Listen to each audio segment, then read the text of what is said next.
You Canadians, I love you guys, eh? Max, why was it important for you to drop down again and defend the 45 pounds? I always wanted to, I always wanted to, and we got a unfinished business, there's a lot of guys now coming up that are doing what they're supposed to be doing, and Frank Gehry is a legend, he's a legend. I don't, third time's a charm, I guess, first time took 3 times to book this fight. I can't wait, and I always said, a king is a king, a champ is a champ, and a king is a king of someone who defend their land, who defend their belt, and that's what true kings are. That's what true kings do, and I want to come back down. Is there any risk, because I mean the fight against Dustin wasn't that long ago. It was in April. It was a really hard fight. One of the best fights of the year. Both of you guys took some damage. Any risk in coming back so quickly? Yeah, no disrespect to Dustin Poirier, but I think he even said, like, some of the, like, when we talking about damage, I think he even said that it might look better than what it was. You know what I mean? And I felt like I got a cut. If that knee landed clean flush, I probably would have been looking at him from my back. You know what I mean? But I didn't. It just grazed. I got a cut, and it was a cut. It is what it is. I went to the doctors, and there's other fighters that night that went to the doctors that had to stay for overnight and couple days. I heard. I was tripping out. We went to the doctors. We did the test. Everything came back fine. Stitched me up. I got to leave. I was fine. And my team, I got one of the best teams behind me. I got one of the best teams behind me. They make sure medical wise and recovery wise that I'm always good. And we're not gonna do something. We're not gonna ever get forced into do something that we don't want. And I got some of the best medical team that actually goes back to Canada. The Toronto Raptors, their nutritionist lady that helps them and do all their medical stuff. She helps me. And it's super cool. And the number one thing in a career is recovery. I think recovery and rest for sure. And this is not the case here. I know how much you want to become a double champ, but they do say you learn more from a loss. Is there something you can at least take away from that fight that you bring to this? Oh yeah, there's a lot. There's a lot. If you guys, it's in my history. You guys watch my fights. You guys go back. You guys go back to all my fights. I'm a different guy every time. And come July 27th, you guys gonna see a different guy in there again. The kid that showed up in April. The guy you looking at sitting in front of him will kill that kid. I'll body him. There's no comparison, and it happens. It's like I said in my Instagram post. Things this sport or life period is like chutes and ladders. Sometimes you gotta slide down to climb up a bigger ladder, and like you said, 55 ain't wear off. It ain't fall off. That's only 10 pounds. That's all it is. It's 10 pounds. We get back there when we get back there, and hopefully it's sooner than later, and we see what happens. If it takes a 10-fight win streak to fight for another belt up there and become a double champ, it takes a 10-fight streak. That's what it is. I ain't scared of no work, and you guys all know that. And I'm put my nose down and get to work, I guess. As you're getting older, I mean, how long do you think you can maintain, cutting weight and getting down to featherweight? I will see what happens. Like I said, I got some of the best guys. I got the nutrition part figured out, the training part and stuff. So we see what happens. How long more 45 we can go. I'm not gonna say nothing. We don't know. I don't know the future. If you know somebody who does, let me know. And at the end of the day, it is what it is. I can't wait. I can't wait. 45. Everybody give me a hard time. Like, you're big. This is like, it was funny because people were saying like you're a big 45er, and then when I fought Dustin, people was like being like you're a small 55er. I'm like, you guys need to make up your guys' mind. You know what I mean? Like, it is what it is. So. I really don't know what the future holds. All I know is that I got Frank Gehry in front of me, and full steam ahead. Dustin fought at 45 before, but it's been years. He's put on weight, he's put on muscle since then. If you were to make that jump up against 55, would that be something that you want to have more time to do to kind of fill your body out more and kind of do like what Dustin did and some other guys have done? Yeah, it's funny. Like, I hear people saying like short notice fights. I took this short notice fights, this and that. Like, if you look at it, like I probably had a lot of short notice fights, and then especially that 55 fight that came out of nowhere. I think so. How many weeks we had? Yeah, 7 weeks, you know what I mean? And that was 7 weeks to the fight day. So I only could train like 6 weeks, and we still was coming off of the December thing, my December fight, and was figuring stuff out. So we see what happens. If it's when I make the move, I make the move, and I decide to put on more muscle and this and that. Like, people there's always a narrative that people try to spool. Like, oh yeah, he had to, like how you said, he got to be there, he had to wait, and this and that. It's like, there's no difference. You know what I mean? Like, and after this fight, if they call me up for August to fight DC, guess what? I'm weighing around 210, 220 pounds. I'll make that walk, and I'll fight him. You know what I mean? Like, there's no time in this. If you want to be the greatest pound for pound fighter in the world, I don't think so. You should use weight as an excuse, or anything really as an excuse. You just show up to fight. You got the call for Dustin 7 weeks out. How heavy were you? I don't even know. I don't know. I wasn't crazy heavy, but I wasn't. We wasn't even training, to be honest, when we was doing the stuff. I was like, me and my manager, me and my team actually was figuring out stuff about training wise, and we just was trying to figure out a bunch of stuff that was going on the team, and trying to help my health and stuff, and move forward in that way. And then we got the call, and opportunities like that you don't miss. You show up. And this fight, it's back at 45. Is it any tougher now after doing that 55 cut to come back down all the way to 45? No, I mean, my plates maybe looked a little bit like this, maybe, and a little bit smaller now, but that's it, it comes with the grind, it's just another fight at 45. So in that fight, did you feel like a 145er that just stopped cutting weight, or did you actually feel like a 155er? I felt like the man.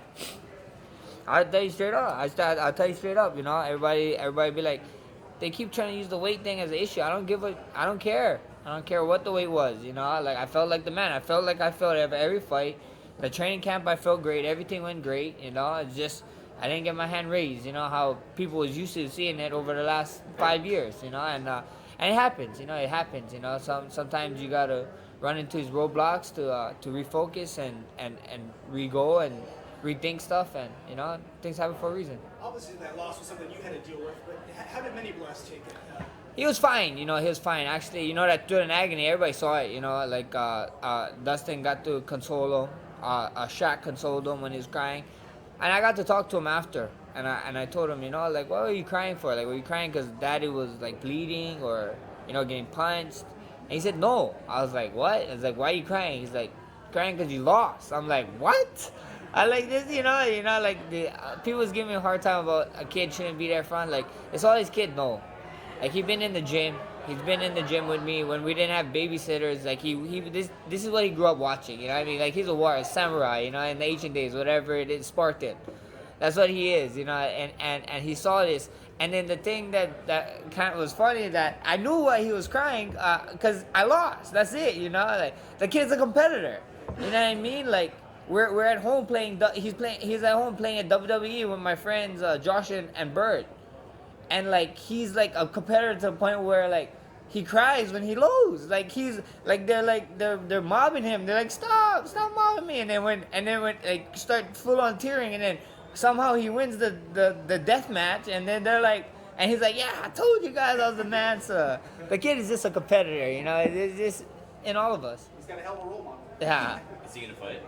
Is he gonna? No. So I had this talk. If you guys ask him if he's gonna fight, I already know what his answer is gonna be. I told him that he needs to be a doctor. Someone needs to take care of Daddy when he's done, and why not invest in your own? So I told him you need to be a doctor. So if you guys asked him and come up to him, he'd say, I'm gonna be a doctor, but he probably would say he wants to fight. So I got him doing jiu-jitsu. He does a little boxing here and there, but we see what happens. The kid, he can do whatever he likes. I'm not gonna stop him. If he wants to fight, if he wants that life, then he wants it, But I'm fighting so he don't have to do that life, and hopefully, doctor sounds real nice right now. So hopefully he do that. You talk about providing for him so he doesn't have to have that life. I know you do a lot for your community. Can you talk about some of the outreach and have you been giving back? Yeah. I always try. After I think so the first all the belt. We ended up framing some. I got some for the coaches and stuff, and then I gave one to the local boxing gym that I did, so the kids can see and just be privileged. I try to talk to the kids, this and that when I can, and reach out to them because they're the future. They're the future, and I always tell them like, and every time there's a career day for the elementaries or the middle school, I always try to go to that because I try to tell them like I know how it was, like I was in their shoes. I remember being 8th grade was a career day. I remember being 8th grade. A guy came talk to us, and I was like looking at him like just another kid, just another kid being like, you don't know how it is around here. You don't know what we got to deal with, or this and that. And just being mad at the world, you know what I mean? And I remember the guy come in and talk to us, and it went one ear and right out the other. And when I go talk to these kids, actually, my 8th grade teacher was stood there when I went, my science teacher, and I wasn't the best well-behaved kid, but it is what it is, But I talked to his class and I said like, look, like I sat like my table was sit there, his setup was sit the same. It was funny. I was like, look, I sat there. I know what it is. I grew up here, and I'm just not a guy telling you guys can't do this. Like, I see some of the most talented people in the world come from my side of the town. You know what I mean? Or these poverty or whatever you want to put it, like low income families. Some of the most talented people come up in the world from there, and you just gotta believe in yourself. These guys listen. They listen to higher ups when they get to something. And be like, oh, you're not gonna ever make it. Like, no way. Like, I was told a million times. You know what I mean, about this, and I just try to give the kids hope and feeling like, look, you can do it. Because I was there. I was sitting in that chair, and I would tell them like, look, I was there. I was out. Actually, I would tell them I wasn't there. I'm lying. I was at the office. And I got a chair over there too. I was mostly over there, but yeah, yeah, I just want to let them know like, you guys can do it, and you guys gotta get out of your bubble. Like it's so crazy. Like I saw guys that I thought was supposed to go to league, the NFL, the MLB, or whatever they want to do. I saw them go, and then they come back because they just miss home, or they had girlfriend problems, or something else came up, or they just couldn't do it. I was like, bro, no way. You know what I mean? No way. Like, look, guys, like, you guys gotta think. You guys think it's short term. Like, you guys miss your guys' family, this and that. But when you guys make it, you move your family wherever you at. You know what I mean? And so I just give them hope. Hopefully I can give them hope. I always said, when this all said and done, I of course I want to be remembered one of the greats, but at the end of the day, if I could change one person's life, that's what it's about, changing people's lives. You want to leave this world a better place than when you got into it. So that stayed with me heavy. So one kid that I talked to at elementary or the intermediate came knocking on my door when I was all done and retired and say, look, Mr. Holloway, I did this because of you. Thank you for that speech. Then that's crazy. That's what we all, I think so. That's what we all in this whole life try to do. And you just give them that hope. Just be that hope. Are you still bugging them about a UFC Hawaii? Because they're going to UFC Uruguay and all these spots. Yeah, we see what happens. I heard UFC. I hope so. UFC Hawaii happens soon. The stadium. I think so. They're gonna do some. They're gonna put a new stadium in. Like they're gonna start fixing the stadium. Not fixing. They're gonna knock it down and make a whole new stadium. So before they knock it down, I want to be in UFC Hawaii. We see what happens. We got the Contender Series just signed two Hawaii guys. And my boy Maki, Maki Vitoli, shout out to him. He's one of the guys. He's the most recent Hawaiian that got signed to UFC, and I'm so grateful. I'm grateful. I'm grateful for that guy. You guys think so? You guys saw something amazing. That guy's he's something special. He's a big boy, 85er, but that's the kind of guy I had to deal with while I was getting ready for Aldo, not once but twice. So he's the man that got me ready for the man, to win this, the undisputed. So he's the man. You've been pretty open calling Aldo the greatest featherweight of all time. Would a win over Frankie Edgar be enough to maybe move you past him? Never ever, it's the way you look at it, and like for me, people got different ideas about who's the greatest ever, and for me, he got the stats, you know what I mean? So like I gotta go, he got X amount of title defenses, X amount of wins, and so on and so on. So if that's the stats I gotta do, that's the stats I gotta do, and right now, I ain't even worried about that. I ain't even thinking about it. We got a lot of work to do, a lot of things ahead, and that's the main focus. The division's kind of it didn't go away, but kind of like Korean Zombie came back. Volkanovski just beat Aldo, so you have a lot of new contenders. How much, even when you were at lightweight, were you paying attention to all these marquee featherweight fights? I say it is what it is. Wasn't really paying attention. Kings, they focus on their villages. Making sure my villagers and everybody's cool. All joking aside, but I just focus on me. I focus on my fans. I focus on what we do, and if we're talking about that, is everybody keep talking about negotiations. Like, oh yeah, I gotta negotiate this and negotiate that. They're doing negotiations with the wrong people. Negotiating with UFC is terrible. If you want to fight, go negotiate with the fans. The fans made some of the most craziest fight happens, and we all was witness with one of the most craziest, biggest fights. So, if you want to negotiate with somebody, you need to negotiate with the fans, get them behind you, and if you want to fight, then get those fans to start chirping. What do you make of Henry Cejudo saying he's paying attention to Frankie Edgar's fight against you? He doesn't talk about you, but he talks a lot about Frankie Edgar. Yeah, it is what it is. He didn't say my name, so I don't have to talk about him, so it's cool.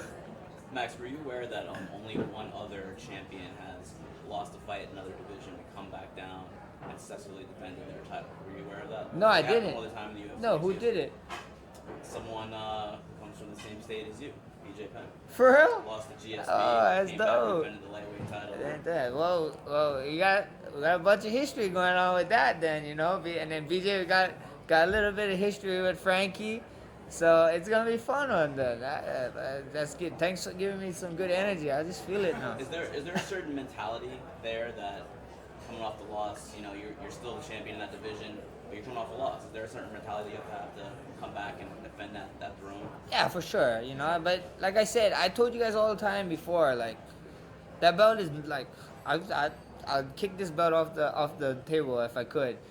It ain't nothing, I was a champion way before I was sitting in front of you guys. I was a champion, way before when I first got into UFC. I knew I was gonna be a champion, and that's the way I conduct myself, and that's the way I talk, and that's the way I fight. This belt is only to let people know, like, look, I'm the undisputed guy. But I've been trying to tell people I'm the undisputed for a while now, and it's just a mindset. It's a mindset. It's whatever you do. I'm sure you guys gotta be like, I'm the best. MMA reporter. I'm the best videographer. I'm the best. But that's the energy you need to wake up. That gets you up in the morning and get you ready and prepared for your job. Do you compartmentalize the two divisions at all, like the Dustin fight? Do you say like, okay, that was a different division. It's not something that I maybe did that was wrong in that fight, but just the circumstance, not what I did wrong. Do you compartmentalize that at all? Not really. A fight is a fight, man. A fight is a fight. That's the way I look. I look at every single fight. I look at every single fight different, but I don't look at it weight or this and that. Like I look at fight like I sound like a broken record, but like I look like a fight like how to beat DC. If I got the call in August, I'll look into it. I'll figure out a way. We're fights. Like back in the olden days, these guys didn't walk around with scales and be like, hey, wait. Put the scale on, they stepped on, and be like, yeah, I cannot fight you. You're half pound over me. You got me. No, these guys just fought. They showed up to fight, and that's what true warriors do, and people like to call us modern day gladiators or whatever, live like it. You already had to prepare for Frankie. You ended up fighting Ortega. What was it like having to train from the beginning? Did you do anything differently? Was it harder to get motivated? No, it's not hard to get motivated at all. It's just weird, Cause I was supposed to fight him, and then it didn't happen.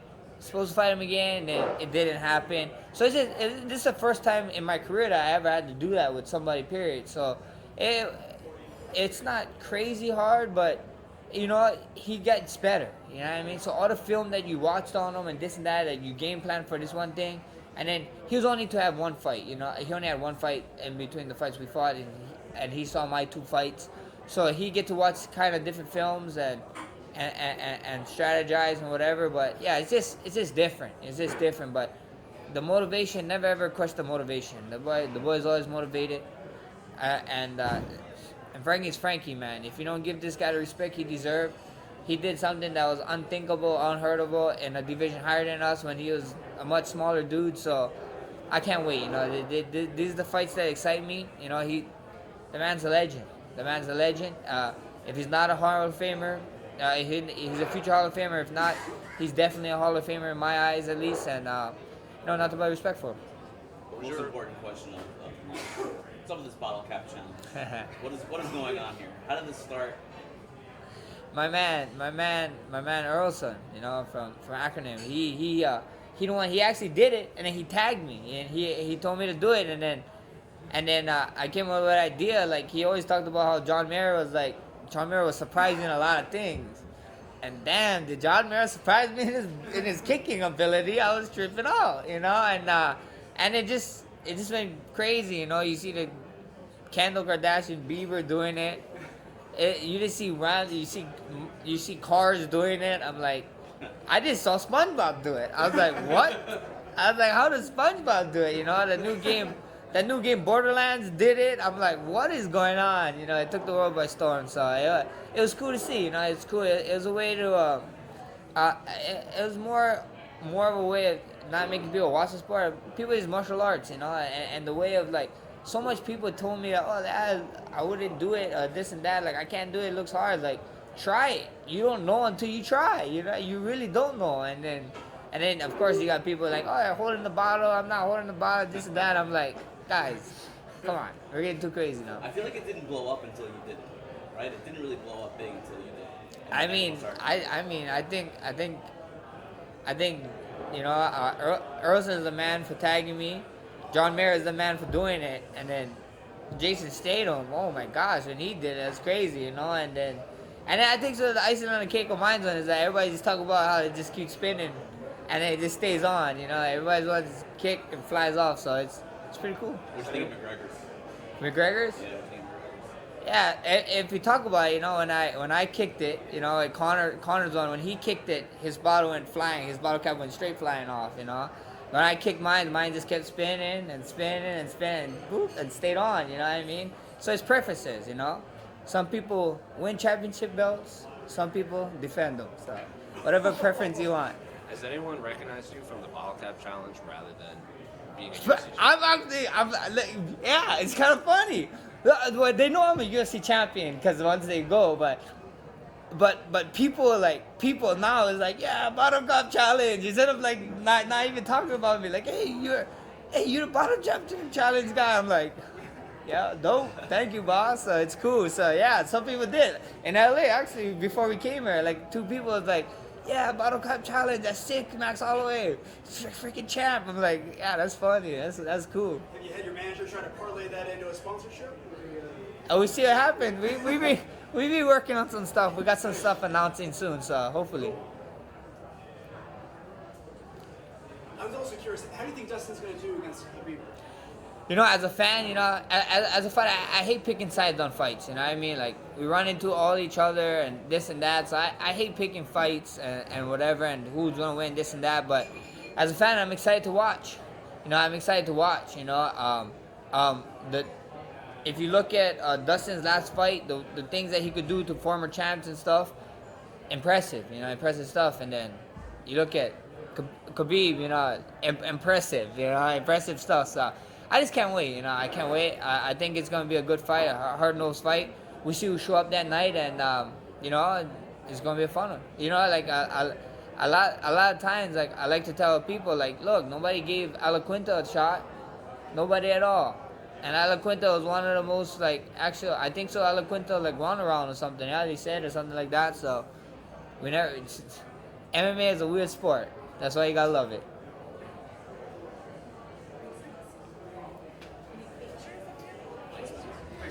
Thank you guys. No, thank you guys. Always good fun with you.